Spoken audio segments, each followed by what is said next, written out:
When our hero spotted a group of goblins drinking from a stream, he didn't rush in with fists or weapons flying. Instead, he coolly opened his inventory, pulling out what looked suspiciously like a poke ball to summon his very own goblin slave. He then hurled it straight at the unsuspecting creatures. Unfortunately, his throw lacked a bit of oomph, and the sphere fell short, skidding to a halt in the dirt. Things were not going according to plan, a fact that startled the wild goblins just as much as it did our protagonist. They quickly spotted him and charged, intent on murder. Left with no other choice, he raised his fists, but it soon became clear the goblins were about to send him to an early grave. Luckily, the summoning finally kicked in after a short delay, and the goblin slave saved him in the nick of time. The other goblins stood no chance. It slaughtered them mercilessly, leaving nothing but a blood-soaked clearing in its wake. After the victory, the goblin slave grew stronger, all of its stats increasing. But this one goblin was just the beginning. Our hero had many more summons to unlock, and to do that, he'd have to slay a lot more monsters. That wasn't a problem, though. After all, what's more fun than using a monster to beat another monster? But it wasn't long ago that everyone considered him a complete failure with no hope of ever becoming a hunter.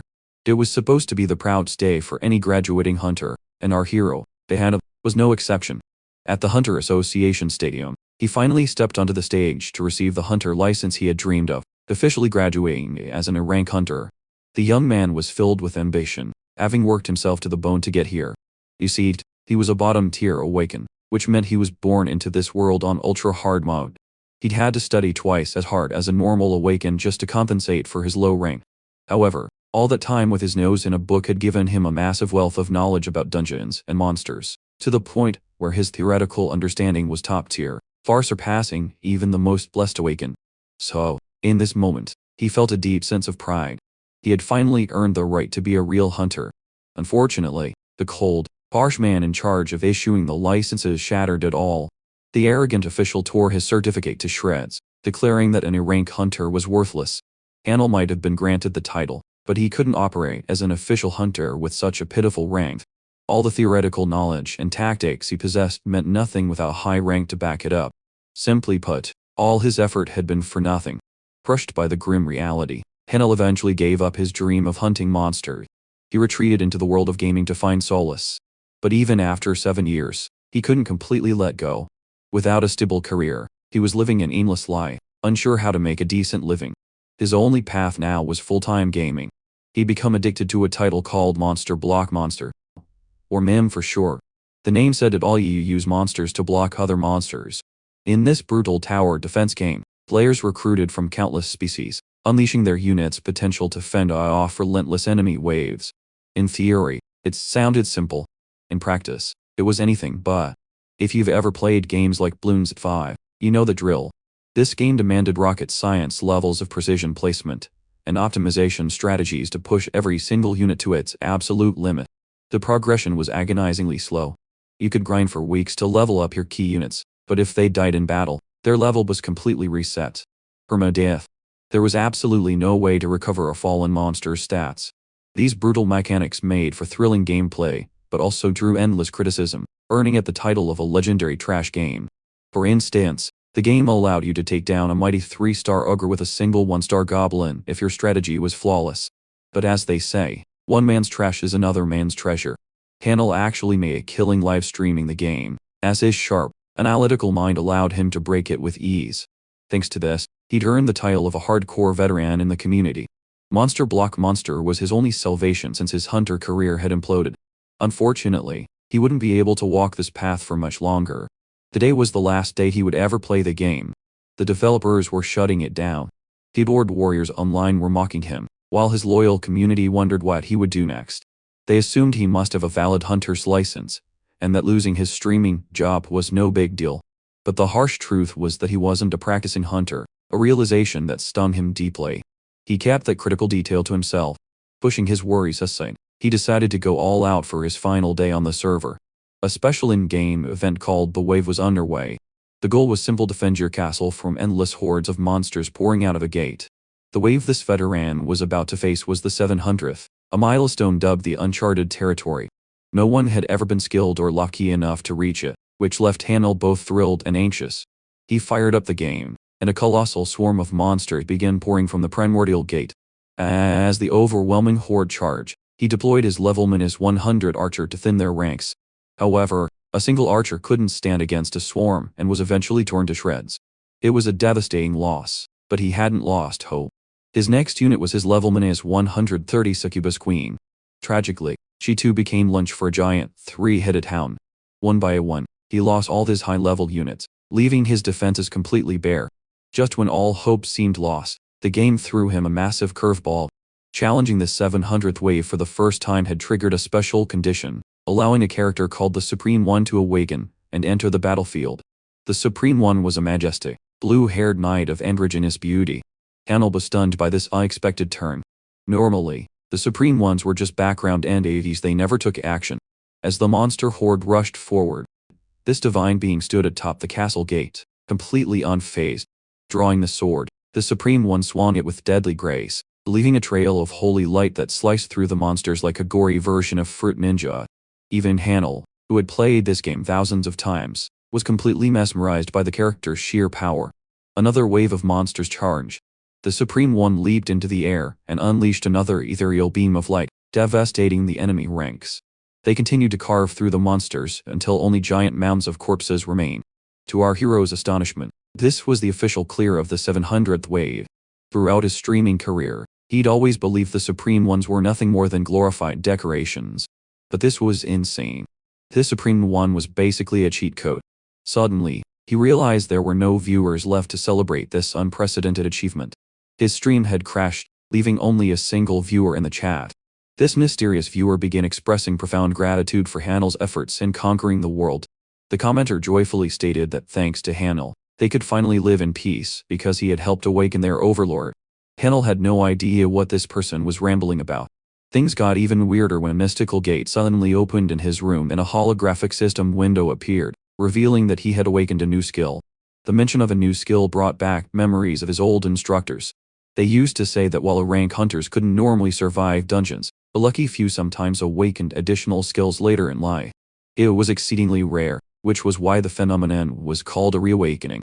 Realizing he'd been given a second chance, Hanel decided to seize it. He was ecstatic to debut as a hunter once again. However, despite the reawakening, his main status window showed no changes, a detail that deeply intrigued him. His hopes were reignited when a sub-notification popped up, giving him access to the details of his new skill. The summary gave him two options: trade with the Supreme One or converse with the Supreme One. Unsure what each choice actually meant, he picked one at random: trade with the Supreme One. But just before the skill could activate, a flashing red warning informed him he lacked the necessary gold to meet the condition. Hanel felt a wave of despair. Just when he thought he'd taken a step closer to his dream, he was knocked 2 steps back. The soft glow from his computer monitor sparked another idea. He decided to question the lone viewer who had been speaking in riddles. As soon as he rebooted the stream, the viewer immediately returned. For simplicity, let's call this mystery person Viewer 1.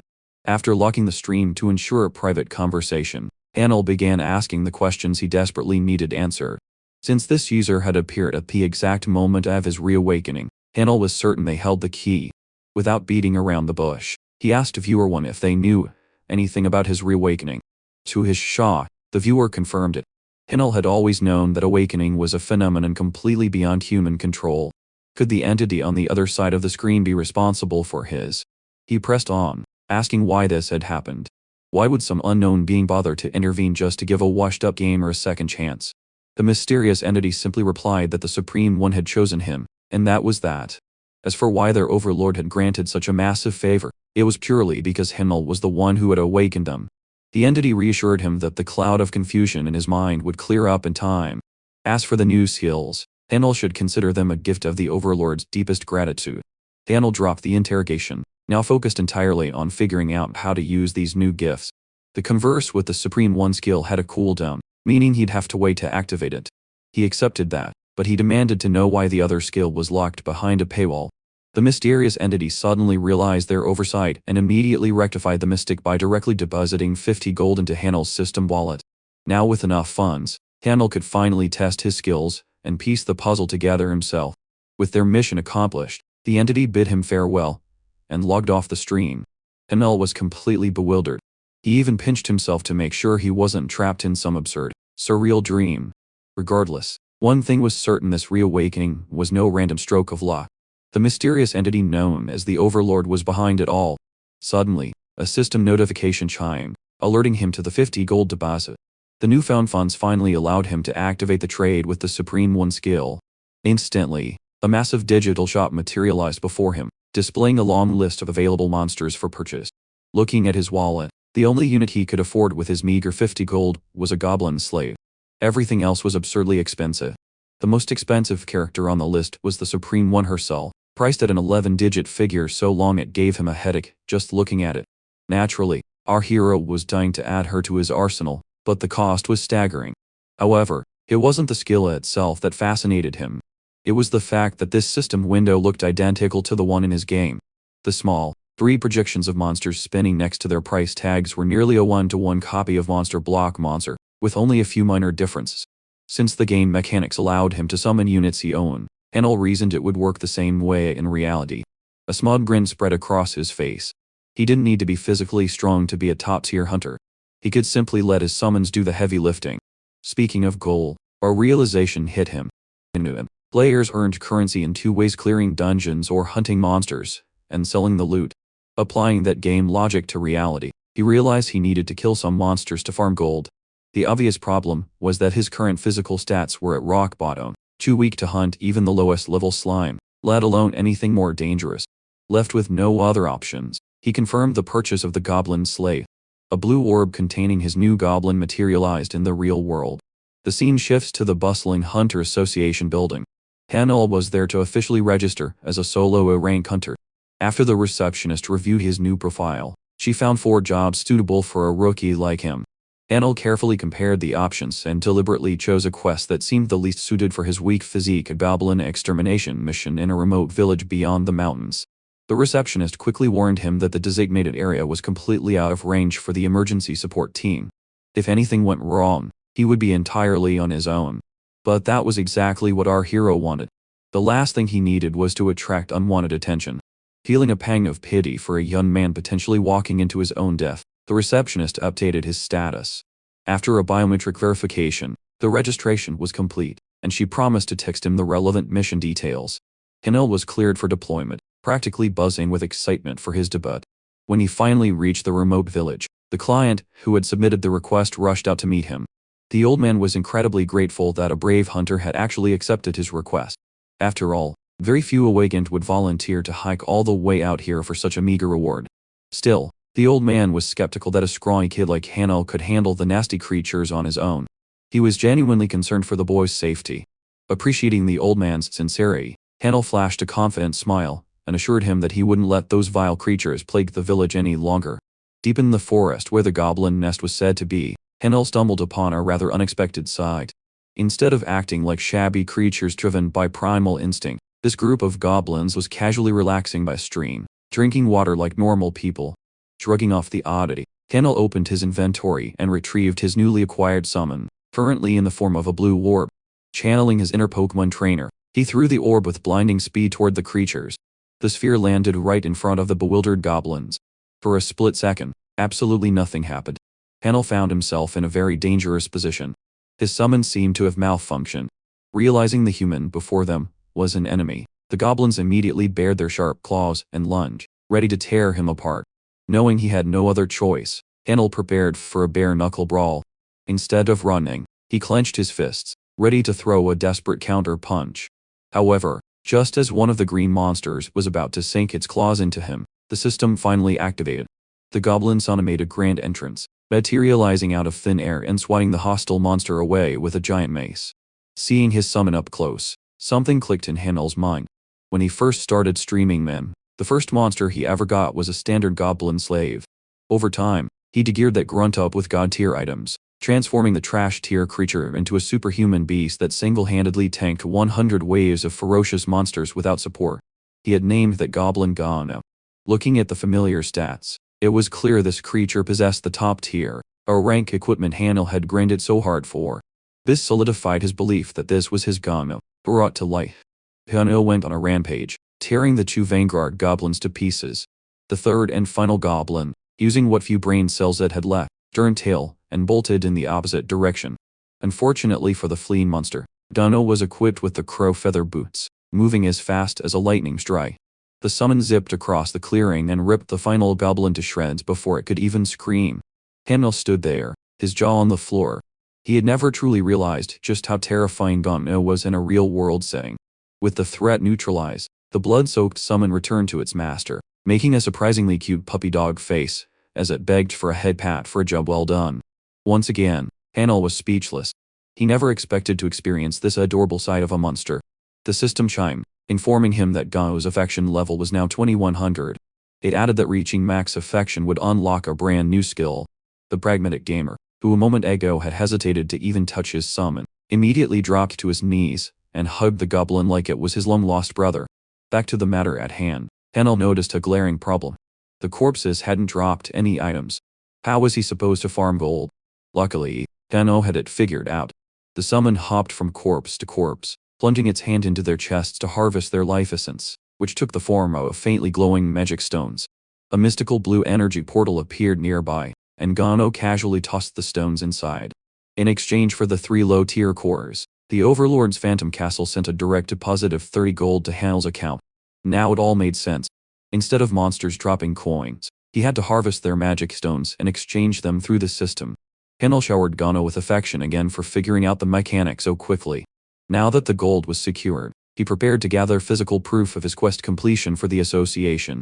But it seemed those 3 goblins were just an appetizer. A violent commotion suddenly erupted from deep within the woods, catching their attention. The ground's shaking thumps grew louder and louder. Trees were torn apart and crushed to splinters as a gigantic monster emerged. It was an ogre. Hanel immediately began questioning his life choices. An ogre of this colossal size should only appear in B rank gates or higher. For it to be roaming in an A-rank quest area was completely absurd. However, a key detail caught his eye. The monster was panting heavily and covered in fresh gashes. It had clearly been through a fierce battle. Still, being wounded was no reason to underestimate a boss-level threat. To make matters infinitely worse, a red system alert flashed. Gano only had 3 minutes left before its summoning time expired. The loyal summon stepped forward, completely unfazed by an opponent 4 times its size. Gano shot its master a confident look, silently asking for his trust. Activating the crow feather boots, the goblin became a blur, blasting straight toward the giant. The monster roared, swinging a freshly uprooted tree like a baseball bat to swat the incoming pest. But Gano was impossibly agile. It leaped high into the air, contorting its body mid-flight to build momentum to its absolute limit, then plummeted like a meteor, aiming its mace directly at the ogre's skull. The ogre threw up its massive arms in a desperate block, but Gano didn't hold back. The immense pressure quickly became too much for the monster to bear, resulting in a sickening crack as its arm bones shattered and its ribs caved in. Pushing its amplified power even further, Gano unleashed a shockwave that sent ripples through the very air, forcing Hanel to back away to keep his balance. Ultimately, the ogre was completely crushed under the overwhelming kinetic force. Hanel, utterly stunned by this phenomenal display of power, rushed over to celebrate the victory with a happy dance. With only 3 seconds left on the clock before disappearing, Gano quickly retrieved the massive magic stone from the ogre's chest and presented it. The summon then vanished back into its blue orb, leaving Hanel holding a high-quality core. The mystical portal reappeared to claim the loot. Tossing the low mid-grade magic stone inside earned him a massive 100 gold deposit, pushing his current total to 130 gold. It seemed the system had one more surprise in store. Since this was his first official monster takedown, Hanel was rewarded with a premium gacha ticket. This ticket allowed players to roll for extremely rare items, though any veteran gamer knows the drop rates are usually terrible. Activating the ticket caused an ornate chest filled with mysterious items to materialize before him. An interesting fact was revealed by the system. The god-tier equipment he pulled from the gacha wasn't just for his summons. He could actually equip the items himself to boost his own pitiful stats. Before he could celebrate his newfound potential, the sound of snapping twigs signaled someone's approach. A fully armed party of awakened burst into the clearing, clearly tracking the wounded ogre. The trail had indeed led them to their target, but the problem was, it was already dead. As soon as Hanel got a clear look at the party, his heart sank. He immediately recognized the woman leading the group, Hyun Shua, the formidable team captain of Squad 2 from the prestigious Punbait Guild. It was obvious her team had fought the ogre earlier, weakening it before it escaped. Dealing with a high-tier guild over a kill steal was never going to be easy. Hanel tried to quietly slip away, but Shua barked at him to stop. Her team immediately fanned out and surrounded him. After a formal introduction, she explained sharply that the abnormal ogre was their designated prey. She was clearly not happy with the situation, or the fact that someone had snatched their kill. It was an incredibly tense situation for our hero. She glanced at the fallen ogre, wondering how this guy could have possibly defeated the monster alone, even if it was wounded. 3 of them, all B ranks, had given it their all, and couldn't bring it down. Based on this, she concluded that this man had to be at least a rank. Reacting accordingly, she extended a hand, introducing herself as Shuo from the Pungbait Guild. She wanted to see what kind of person she was dealing with, so Hanel reacted calmly by introducing himself. Shockingly, Shuo could sense that a literal archangel was interested in the person standing before her. This unnerved her, and she couldn't understand what made this plain-looking guy so special. Curious about his abilities, she asked Hanel if he had hunted the monster alone. He answered vaguely, admitting that he had. This put her on guard, wondering if this guy was hiding something. She then explained that they were the ones who had engaged the ogre in the prior battle, and she was glad he had stopped the beast before any more damage was done. Our hero casually replied that he just got lucky, but Suwan knew he was lying. An ogre couldn't be killed by luck alone. She was now completely suspicious of him and, in response, agreed to hand over the entire bounty for the ogre they were chasing.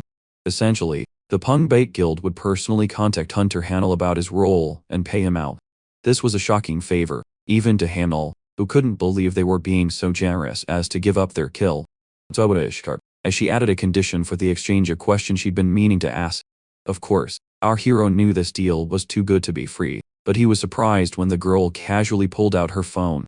Funnily enough, so looked like a little girl trying to get her crush's phone number.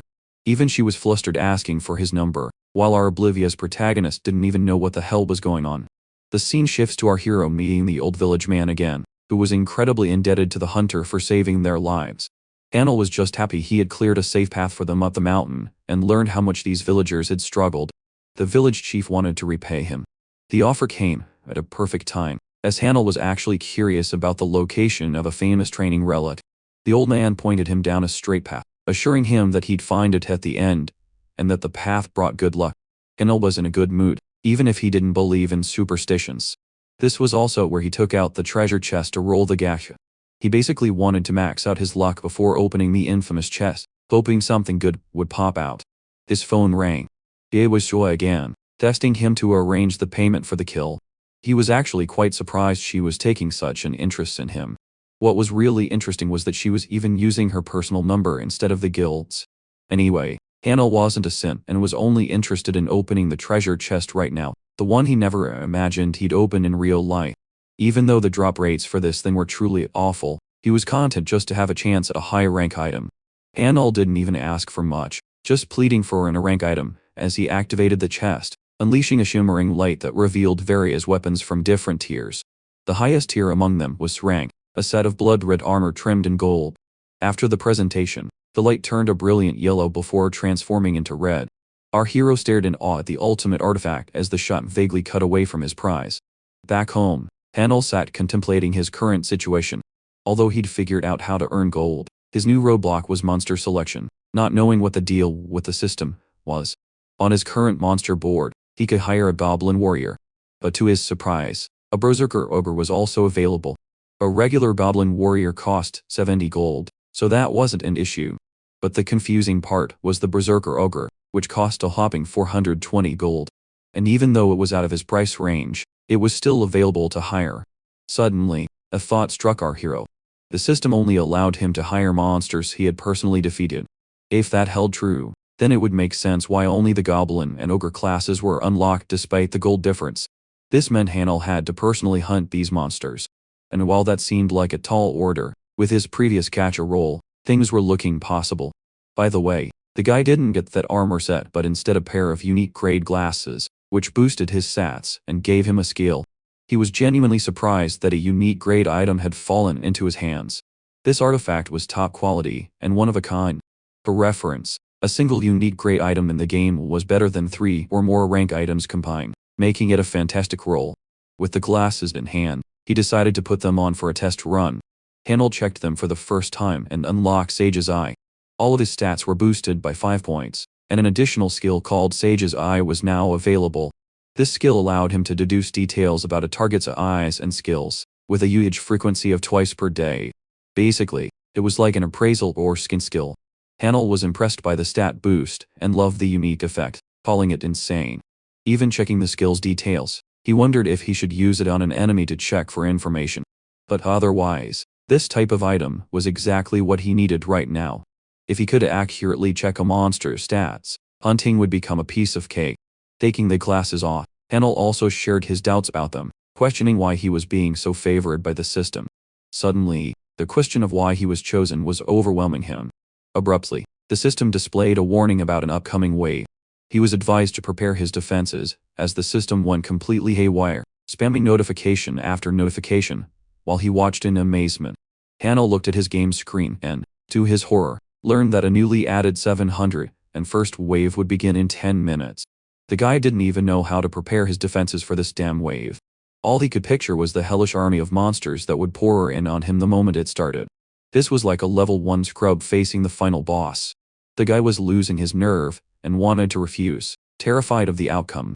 The system stressed that his failure against the monster invasion would lead to the destruction of the Phantom Castle, which meant all the powers he had would crumble. And here's the kicker: Hanel saw the future, as he saw cities burning in the complete destruction of the world. Failure meant death. The wave was about to begin, and the guy was wondering how he was supposed to stop those damn monsters. The blue gate swirled like a portal straight out of the game, but Hanel was confused as to why he was being forced to participate.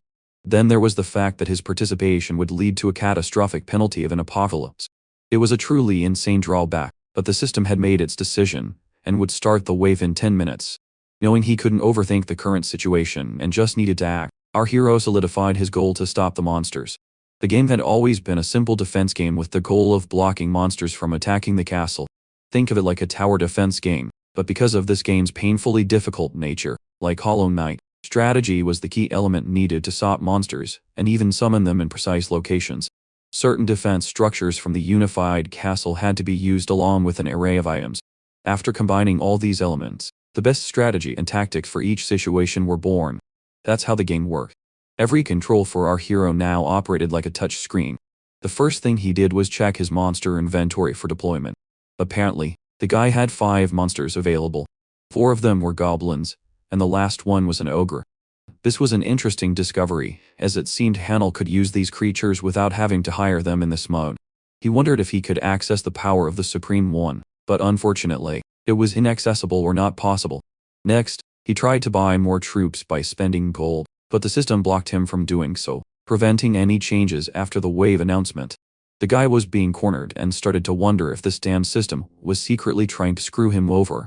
The 700 and first wave consisted of Count Giller as well as his elite unit of Dragonkin. This guy was rated 6 stars along with an army of 61 dragons. A 6-star monster was not an opponent to be taken lightly. The star rating indicated combat power, and the rank also confirmed the potential of each monster. It was obvious that if the difference between the stars was too great, one monster would be crushed by the other. The really concerning part was that he was tasked with dealing with a damn 6-star monster with his tiny lineup of 1 stars. No matter what he did, the outcome was clear. The guy was going to be obliterated by even a single dragon. Hanel didn't even have gold or other monsters to help him in his strategy. Suddenly, the system offered him a unique perk, allowing him 1 defense structure and 1 item that would be distributed among all his forces. Now, you might think that's a huge help, but our hero felt insulted by the fact that the system expected him to clear the stage like this. The situation may be crazy, but Hanel needed to make the best of what he had, especially since he was a veteran of this damn game. He began manipulating the environment, figuring out how to stop the wave from his experience. With only 8 minutes on the clock, he worked as fast as he could, calculating all the different factors, until the clock hit 15 seconds. After preparing, the clock struck 0. Hanel was ready to face the wave. The wave began with the fury of a wyvern swarm, blanking the sky with their numbers. Their target was the tower, or in this case, the castle. The army was led by the Count. As the wave began, the ferocious wyverns assaulted the barrier, trying their best to create an opening. The mighty Count felt annoyed seeing his monsters being helpless. A few more wyverns joined forces to break the reinforced structure, but it was all thanks to Hanel's strategy. The first thing he did was use the infinite barrier per, which increased defense by 100 against all attacks. The infinite barrier was impregnable, but it had a condition. It could only be used when the player's monster count was below a 2-star rank. Well, even though our hero tried his best to put up a barrier, a wyvern went full on flame and unleashed its breath, dealing damage and destroying the barrier. Thanks to its effect, the shield regenerated and was the only thing keeping the barrier alive. However, there was one major problem. It was true that the barrier treated every single hit as -1 point. If all 61 dragons attacked at once, the durability would drop to less than half instantly. That was the loophole. But our hero had a solution for that too. It was called click spamming. The guy was taking inspiration from Ozu players. This way, the durability was increased by 1 point for every click, making his very own fingers the limit for the barrier's recovery. Hanel's hands started to hurt, but it was the surest way to ensure the barrier's complete defense. Next came the bigger question. How was he supposed to defeat these godlike monsters? The answer was simple.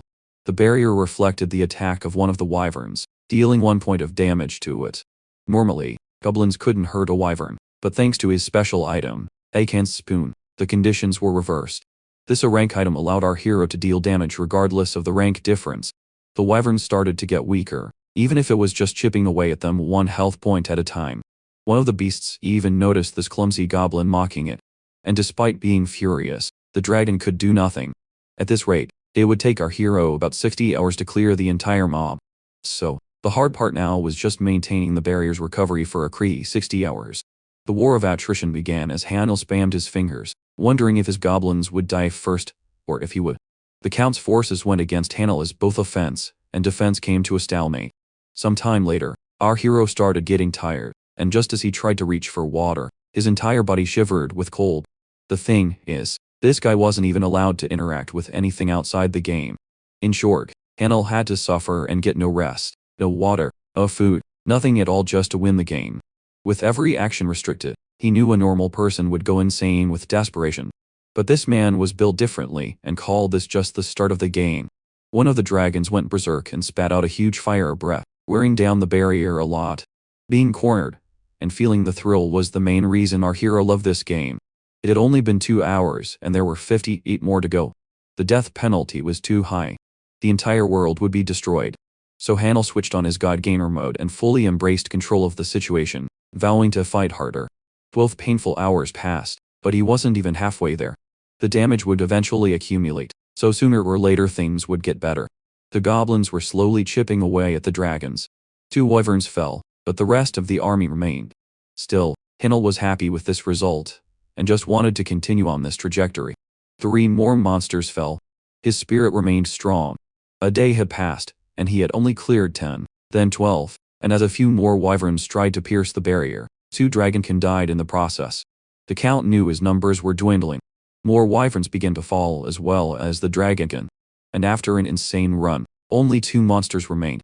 At this point, Hanel couldn't even touch the screen and couldn't recover the barrier's durability. One of the goblins launched an attack only for the wyvern to face through it before launching a double attack aimed right for the shield. This attack was the deciding factor. The infinite barrier was officially destroyed, leaving Hanel's soul empty. The few seconds he decided to rest were the moment the barrier was destroyed. And if the castle took even 1 hit in its current state, it would fall. However, Hanel decided to make a sacrifice and went straight up to confront the dragon. I still think this is the coolest shot of any goblin. It looks like it could have its own whole manhwa. Anyway, the 2 were about to clash. Goblin versus dragon. Dano had this badass look and put all his effort into crushing the monster's skull. Its mace was so strong it left even our hero in awe, taking out the dragon, and even the Count himself. With this, the wave was officially cleared, much to Hanel's astonishment. He shouted in celebration, but before he could take a breath, Hanel collapsed instantly. The next time he woke up, the sun was already high in the sky. The guy didn't even know when he had passed out. He looked at the system screen, which registered the wave completion, granting him 20 wyvern bones, 10 dragon scales, and 5 dragon hearts. This was the loot from the quest, but he didn't really know what he was going to use them for. The system then explained that there were 3 conditions remaining until he could converse with the Supreme One. The first condition was to accumulate 50 hours of playtime, and the second was a successful defense. Hanel didn't even know the purpose of the conversation, let alone why it was blocked by 3 conditions. Anyway, the guy was just happy he had completed 2 of them, so he'd be able to access the feature soon. Then came the final reward, the one he would receive for clearing the wave. The screen emanated a bright light, blinding the room and leaving Hanel in awe. At that moment, we see a shot of his phone. Apparently, the guy had been called 7 times by his admirer. So, back at the Punbait Guild, Suo's brother, Suhyuk, refused to understand the situation. The same guy who was supposedly in a rank took down an ogre. This tall dude thought our hero was a fraud, but Suo insisted that there had been rumors of Hanel's reawakening. Suhyuk didn't believe it one bit, knowing reawakenings were extremely rare. Just then, they found our protagonist, Hanel himself, rushing over as fast as he could to talk. He knew they had been waiting for a while, and apologized for his absence. Even though the guy was apologizing profusely, Suhyuk was annoyed that this guy had kept his sister waiting for 3 days. Suo scolded her brother and told him to stop. Meanwhile, our hero noticed their relationship. As for Hanel, Suo explained to him about the ogre's reward as well as the payment. Our hero wanted to start with the association report first. So, they were taken to the staff desk, where the receptionist took Suo's personal testimony of witnessing this guy take down an ogre. She knew no one else could have come, even if there was no physical evidence. Suhyuk, being the overprotective brother he was, glared at the receptionist for daring to doubt them, so she immediately caved. At the same time, she argued that a B-rank monster required an official verification procedure. That meant they would be measuring our hero's stats to see if his story checked out. This would be done with a manometer, and that was a problem. You see, Suo understood this guy had reawakened, but even she couldn't check his stats. Worried, she even vouched for him, so they would use another method of verification. But Hanel himself was quite confident, and swore to take the measurement right away. In the next scene, the manometer confirmed a member's stats at Durang. And next was our hero's turn. Suo was naturally worried. Her brother believed this was the best case scenario as he wanted to see what potential Hanel had to attract the interest of the constellations. If he had no abilities, then he wasn't worthy of attention. Finally, our hero placed his hand on the giant rock with nothing on him to help boost his stats. It had been a long time since he stood in front of one of these, and like other hunters, he too had his mana measured 7 years ago. The manometer started up to check his stats while his friends patiently waited. Suhyuk was drawn in by some sort of reaction when suddenly the manometer's measurement was complete. Hanel stood there as the evaluation results confirmed his new rank as a staggering S rank. A shocking turn of events that caught everyone's attention. This rank description was something even Hanel himself wasn't aware of until he received his final reward for the quest. You see, back then, he had acquired a new skill. It was called Remnant of the Overlord, and it added the stats of the strongest monster from the previous wave to the user's stats. However, this stat was only accessible for 30 minutes, and could only be used once a day. Basically, the guy could use Count Killer's stats for the allotted time, and that's what he did. Buffing himself to an extraordinary level, he had acquired the perfect skill for the measurement, because while the skill was active, his power was comparable to In's rank. No one could have sensed a thing. The world would simply see him as In's rank rookie. Both siblings were stunned. Even Suhyuk had to give a compliment despite his hesitation. With the measurement over, he was officially recognized as the one who defeated the ogre. One of the members assured him that was all they needed. Hanel thanked the siblings for helping him with the smooth process. He wanted to leave right away, but as he was leaving, Suhyuk stopped him to talk over a cup of coffee. He was inviting him as the vice guildmaster, so it was a huge invitation that caught everyone else's attention. Everyone was interested in this development only for our hero to act extremely smug by rejecting the offer, believing he only needed Suo for any guild-related information. With that said, Hanel walked away from the scene, leaving her annoyed brother speechless. He returned home and his face was all over the news. The stream had just begun with the Hunter Association declaring his current rank as B rank. By the way, this was because the association didn't allow a hunter to jump more than 3 ranks at a time. Well, even his stream had some commenters trashing the garbage game he played. The guy played it cool, and acted as if he wasn't the person they were talking about. The viewers were going crazy over the secret's rank who dared to stand up to Suhyuk. They speculated this guy might be joining the guild, but also knew about the rumor of him rejecting it. While they were praising and talking about him, Hanel added that he had some new content for the viewers. It was actually hunter-related content, but the viewers didn't care much for that. He decided to pique their interest by asking for their suggestions to clear a particular dungeon. They were stunned that he would live stream the whole dungeon crawling experience since it was considered illegal. There was a non-disclosure agreement for hunters that couldn't be violated. Instead, Hanel specified he would only post the completion certificate, and then narrate the story himself. They all thought his storytelling would be peak. The guilds that were actively trying to keep the secrets of the dungeons would fail because of one streamer. One viewer suggested taking on the Mad Dragon's Nest, but then another donated 50,000 won for the Giant's Kitchen dungeon.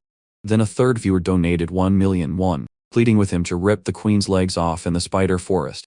The difference between 50,000 and 1,000,000 was insane, but the donations were getting to be too much even for our hero. He told them to calm down and looked up at the highest announcement. 10,000,000 won had been allocated to him, catching the attention and awe of every other viewer. The guy had a whale for a fan, but in reality, it was the Supreme One's assistant who wanted to talk to our hero. Anil could only wonder where he was being sent for such a huge amount, so he asked for the viewer's recommendation. The entity replied by suggesting he go to the deepest part of the meditation garden. The other viewers believed this request was a death trap since no one had ever been able to clear it.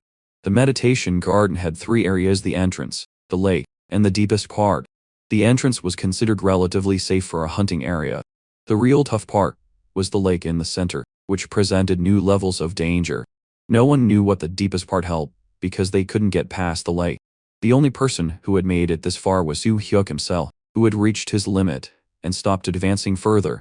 And now he was being asked to take on the same task, which was impossible even by Hanel's own analysis. Viewer 1 added that he didn't have to clear the dungeon itself. He was content with the quest as long as Hanel reached the deepest part. This changed the difficulty a bit. He was even guaranteed further support if the guy ended up clearing the dungeon completely. The rest of the viewers protested this insane request, knowing it would get the streamer killed for content. Admittedly, our hero knew the gravity of the situation, but he was okay with just reaching the deepest part and returning. Then there was the fact that viewer 1 himself wanted him to clear the dungeon, and even offered support. Anil really wasn't expecting this quest, but he ended up screaming that he was ready. Cut to the Hunter's Bureau, where the receptionist was taking his request to challenge the meditation garden in a solo expedition.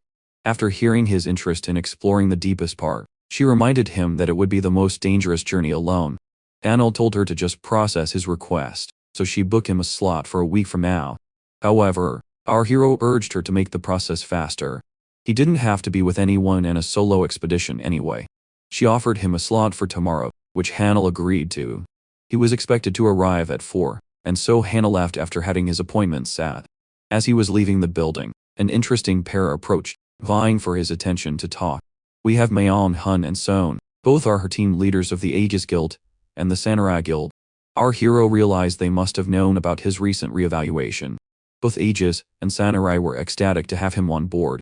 They were literally 2 of the 3 major guilds of Korea. Both were interested in offering much more attractive terms than what Punbaek had asked for. But our hero really wasn't interested in any guild talks and walked away, focusing on his mission. He didn't really intend to join a guild, as it would get in his way. What he needed to prioritize was the dungeon. Speaking of which, Soo Hyuk received a new report from our hero himself about his mission. Anil explained his intention of reaching the deepest part, the same part even Soo Hyuk couldn't reach. That's why he was calling its rank for information. Of course, Soo Hyuk knew he didn't have to give up anything until our hero revealed that he had a secret way to clear the dungeon. This claim stunned the Vice Guild Master, while our hero assured that he would publicly announce he cleared the dungeon with Punbaek's help. This created an equal incentive to share information, which is why Soo Hyuk was willing, though he was curious if Hanel really had a way to clear this dungeon. Our hero affirmed. So, the Vice Guild Master acted on another proposal, urging him to join the guild. Of course, our hero rejected it instantly. Just as Soo Hyuk tried to pretend he was the only one showing interest, Anil shared that both Aegis and Samurai had contacted him as well. This information hit the Vice Guild Master like a truck, as it only confirmed the other 2 leaders were acting fast. Anil continued, believing Punbaek's offer held less regard for him. Beaten in the negotiation, Soo Hyuk agreed, and clarified one thing. He had no information on the deepest part, and the dungeon structure might have changed over the course of a year. Anil agreed to that and made the best of what he had. He arrived at the designated site, wearing his glasses, and immediately the men in front of him took notice. Hwang-soo introduced himself as a member of the Bobble Guild. Our hero returned the greeting, but the bald dude already knew a lot about this kid thanks to the evaluation. He was an arrogant prick who had never worked with its rank before, and had a problem with our hero signing up to go solo. The guy was a loser and rudely explained that his guild had a mission to run, so he wouldn't be of any help. Not feeling threatened at all, Hanela agreed to this context. The bald dude walked away, acting as if being in rank meant nothing in a real battle. Even Hanel wasn't expecting these guys to be so annoying on the first day. He was lucky to get in, but for dungeons like these, a minimum party size was required with reservations months in advance. The party members had been waiting for a while, and our hero got in on the first day, so they were annoyed about that. Anyway, he activated his sage's eye to deduce their ranks. They were all trash, and wouldn't be able to keep up with our hero in the deeper parts. This meant they were probably being used for recon. Either way, Hanel knew he wouldn't be seeing them. The bald dude came back asking why he was smirking. Hanel told them he remembered a joke, but these idiots were so insecure that they took it as an offense and wanted to fight him. In the midst of this, the staff opened the gate for the dungeon raid, beckoning with crackling blue lightning. The hunters were asked to proceed quickly or the gate wouldn't hold. And this was actually our hero's first time in a real dungeon. Hanel went inside, curious to see what awaited him as the system screen outlined the basic details like the dungeon's capacity per raid. Here, the Supreme One servant wished him luck with her support, modifying a part of the dungeon's landscape. The party members were already here, but Baldy felt something was wrong from the start. He could barely recognize this damn place, as it didn't look like the entrance at all. The guy was seeing war flashbacks while his buddies were wondering why there was a lake here. The entrance shouldn't be like this. Some of them even knew what it was supposed to look like. This was a first for Hanel, who understood the entrance was designed to be easily passable. From the information Soo-hyuk described, this version didn't resemble the entrance at all. Then our hero realized something. The system screen officially notified them with a new brief, welcoming the hunters to the lakeside. The hunters were scratching their heads for an explanation, while the system shared about the boar massacre. This was their quest to protect the boars from their killers until nightfall. Clearing this quest would grant passage through the lake and into the deepest part. But if they failed, all challengers would die. This was a fatal drawback. The C-rank hunters were losing their minds, and they were so unprepared for this quest that Kwon Su's men wanted him to quit. But just as they tried to access their status window to quit the quest, the guys realized they couldn't quit. Baldy had been trying to escape for a while, but he was still stuck. The current boar count was 130, with 2 already killed, dragging the number down to 128. Kwon Su was panicking and asked the local rank hunter for an explanation, asking for any clue on how he could help them. Our hero calmly explained that he had no idea what was going on, though he did have information about the lake. His words lit up Kwon Su's confidence as he begged our hero to share the information. They would gladly assist in any way they could. Hanel laughed at the irony since these were the same guys who had been badmouthing him earlier. He laid down a condition for their cooperation. First, he would share what he knew, but in return they would have to follow his orders until everything was resolved. If they could agree to that, he'd be happy to explain everything. The deal threatened the guild's authority, as it would allow Hanel to override their leadership, but they had no other choice as the system continued to drop the boar count. Kwon Su knew they'd be goners if they didn't comply. So, Baldy agreed to the plan as long as Hanel could take responsibility if his plan failed. But that was an unfair condition since our hero was already offering a reward. Kwon Su patiently listened and agreed to hear him out. Hanel explained the details of the terrain they were dealing with. He mapped out the exact structure of the lake area. The huge lake at its center flowed throughout the forest in a web-like pattern. Even Baldy was stunned by his rich source of information, but Hanel kept things simple and explained he had a reconnaissance skill. Kwon Su was shocked and felt elated that they could never get lost with this guy around. Even the layout matched the information Soo-hyuk shared. More accurately, what was happening now was our hero using a sacred map given by Viewer 1. It was a gift from the castle, so he didn't have to do much heavy lifting. The quest was pretty simple. They would save the boars from being killed, but that meant locating them was also important.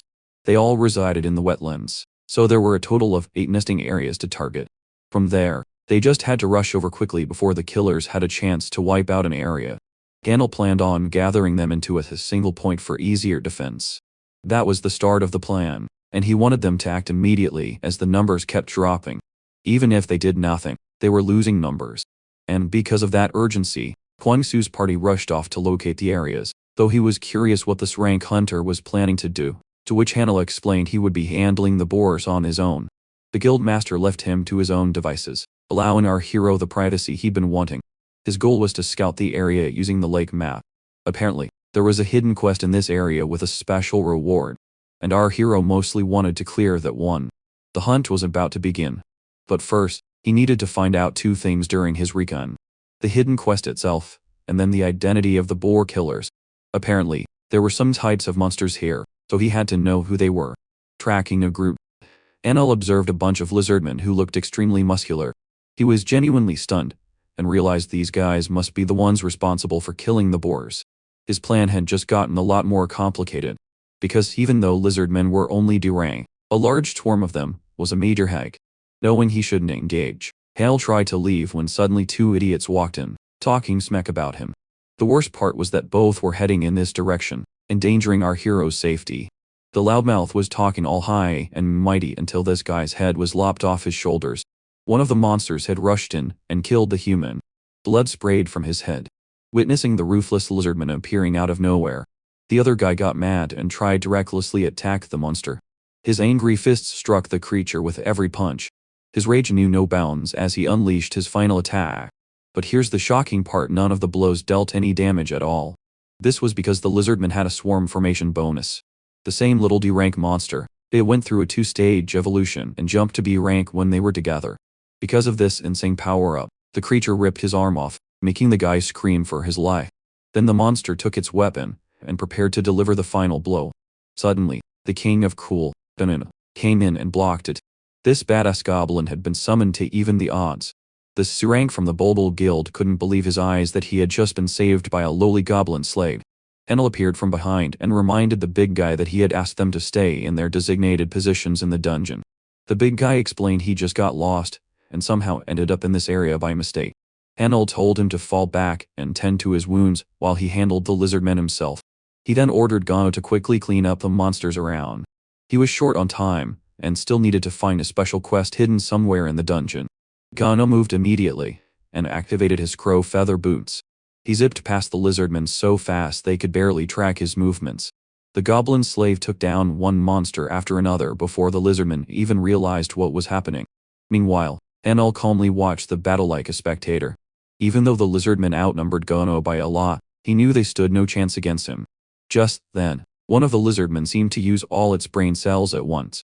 It realized that directly attacking Hanel might be their only option, and suddenly jumped at him, aiming for a finishing blow.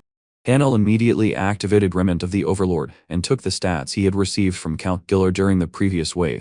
Gaining rank power for half an hour, he easily swatted the monster away like it was nothing. By then, Gano had finished cleaning up the remaining lizardmen. Hanel praised his goblin slave and patted its head, although he found the entire interaction a bit suspicious, and as expected, the goblin blushed while its affection level went up by 10 points. After that, he sold the magic stones he had collected and made some easy gold.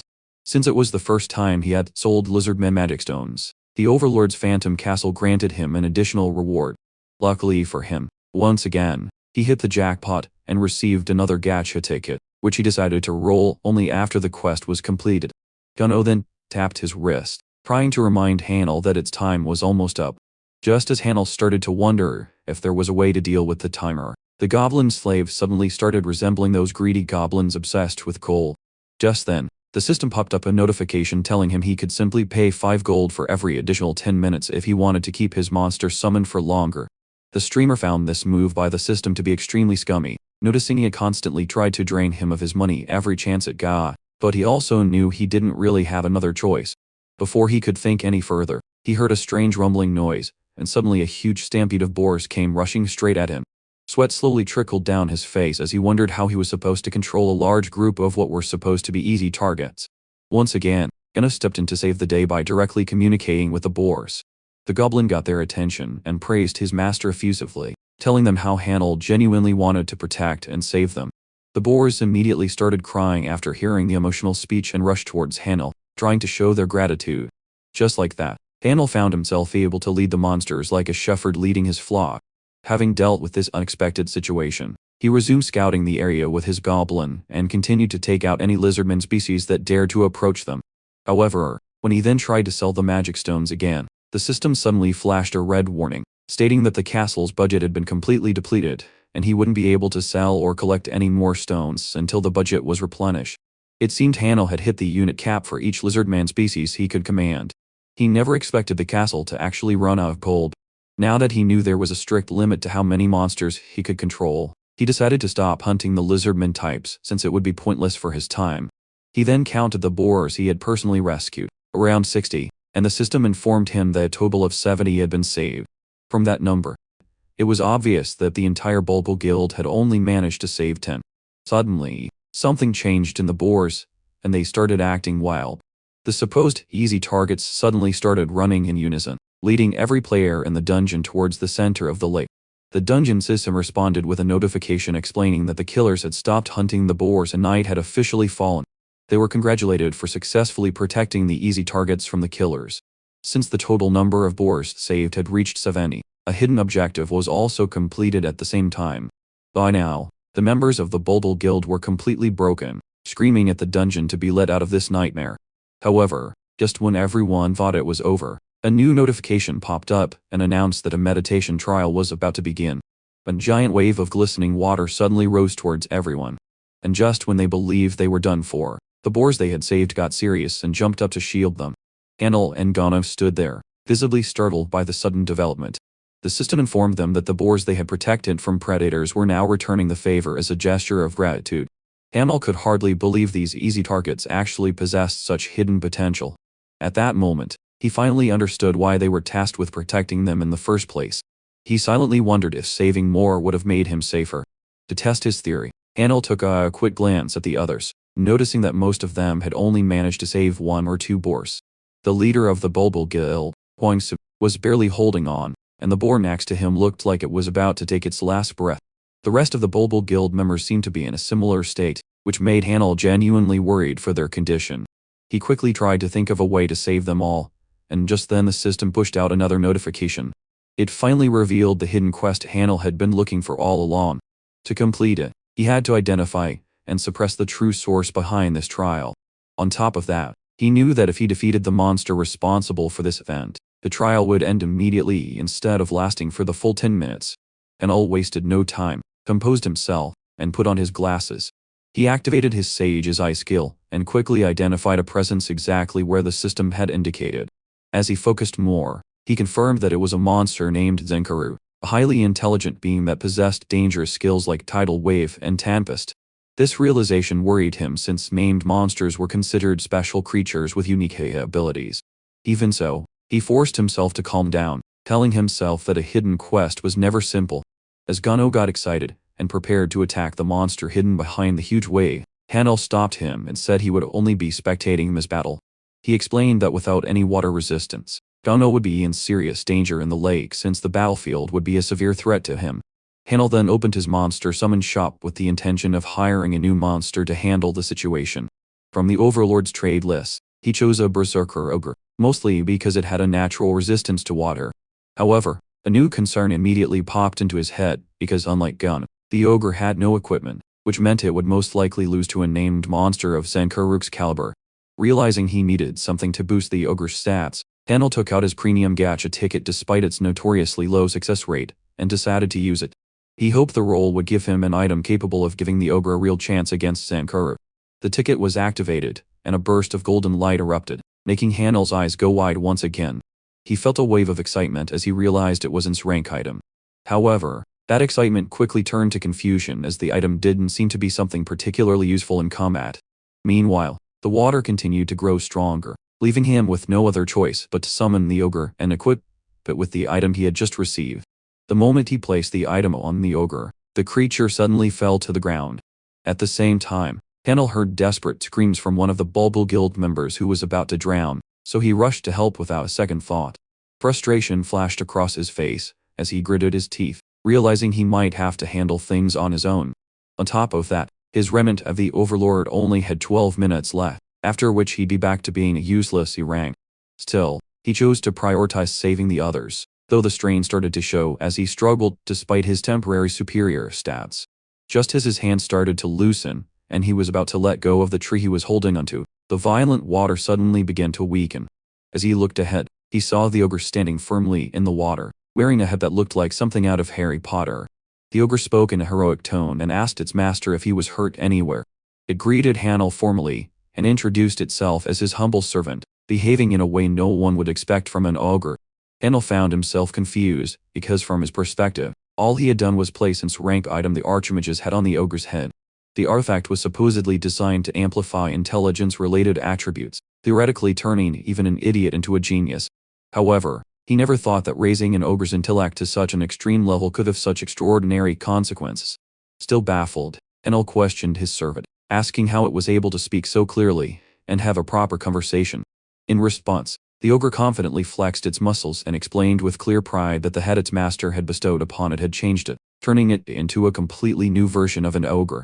After this declaration, the ogre bowed to Hanel respectfully and humbly asked for its master's command. Hanel replied that before giving any direct orders, there was something he wanted to clarify. The ogre readily agreed without hesitation. Hanel then asked if the monster could use magic, to which the ogre proudly replied yes, explaining it had just enchanted its lung. Hearing this explanation made Hanel extremely excited as the circumstances finally seemed to be turning in his favor. Seizing the moment, he instructed the ogre to charge straight through the violent storm while he followed closely behind. Without delay, the hatted ogre began to powerfully advance through the overwhelming water. Hanel even named the ogre Odaf and said he was counting on him. The moment it heard its new name, Odaf's cheeks turned red and tears started to fall. Overcome with emotion and filled with determination, it screamed that it would give its all and even sacrifice itself to repay this honor. Odaf then charged forward through the water, clearing a path, and Hanel felt confident they would reach their destination soon. This sudden change unsettled Zenkaruk as it realized someone had bypassed its magic. Although it believed the one who had done this couldn't be an ordinary mage, it was still confident that breaking its barrier wouldn't be easy. Meanwhile, Odaf reached the barrier and was immediately stopped by it. It informed Hanel about the blockage, and Hanel told it to keep attacking the same spot over and over, hoping that repeated force in one area might eventually break it. The ogre started to explain with logic and math why this multi-layered formulaic barrier couldn't be destroyed. But Hanel cut him off and told him to stop overthinking and just smash it with brute force instead of relying solely on magic. Even though it didn't make any sense to it, the humble servant followed orders and started hitting the barrier relentlessly, swinging as if playing a baseball game. Zenkaruk grew more anxious as it noticed the barrier weakening, but it remained calm, believing a mere ogre couldn't overcome its tidal way. It thought no one could master both strength and magic at the same time. And while it continued to talk about how the barrier couldn't be broken, it unexpectedly shattered. This completely took the Zenkaruk lizard man by surprise. It told itself that only an ogre who was also a mage could do such a thing, which should have been nearly impossible. Looking at the ogre wearing a mage hat, it couldn't believe its magic seal had been broken. It started to wonder if the ogre was actually an ogre mage. When Hanel asked the lizard if it was Zenkaruk, the lizard didn't reply. Instead, it was fully focused on attacking the enemy before it. It assumed the ogre mage must have used up a lot of mana, and this would give it an advantage against a weakened foe. Just as the lizard was about to unleash a powerful attack that could kill anyone instantly, Hanel told Odaf to try a long-range spell to interrupt it. Hanel expected a fireball or something similar, followed by a charge at the enemy, but the ogre simply threw its log at Zenkaruk. The lizard didn't realize a literal log was flying towards it, and arrogantly declared it had won, claiming that no spell could break its barrier, and that it had anticipated this attack. However, when the log finally made contact, all of the lizard man's confidence shattered instantly like brittle glass, and it fell, defeated on the spot. Hanel turned to his giant servant, and commented that the spell it used just looked like a thrown log. And Odaf immediately apologized, explaining it hadn't learned any proper spells yet. The scene then shifts to the Punbait Guild headquarters, where the guild master was being pressured to hire the newly awakened rank hunter Hanel quickly before their rivals had a chance to snitch him up. Despite their insistence, he saw no need to chase after some miner's rank hunter since he already had plenty to spare. Back in the dungeon, Zenkaruk had been successfully defeated. Odaf carefully picked up the magic stone and brought it to Hanel. Hanel praised the big guy for his hard work, but Odaf humbly insisted it was only possible because of his master's guidance and support. After they exchanged acknowledgments and fought over the credit, Hanel sold the special soul stone to the castle. The castle then calculated the rewards, which included a special zone development permit, another gacha ticket, and a small amount of gold that was slightly reduced due to a lack of funds in the castle. Furthermore, Hanel now had the ability to use Zenkaruk in his wave defense rounds. He decided to leave, check the rewards later, and head back. When he returned, he saw only the blue-haired female hunter from the Bulbul Guild was still conscious. She immediately asked if he had managed to save them all, and humbly thanked him for his efforts. Hanel asked about the remaining members of her guild, and she told him they were all alive, and had started receiving proper treatment. Just then, Guild Master Kwang Su arrived, and wanted to talk to Hanel. This guy almost stormed at him as if he was about to punch him, But unexpectedly he fell to his knee and thanked Hanel on behalf of his guild for saving everyone. He apologized for the way he had treated Hanel when they first entered the dungeon. Hanel found it unbelievable, as he never expected this muscle-brained guy to be capable of apologizing. He offered his hand to help Kwang Su up and told him to stand up and take care of his guild members who still needed him.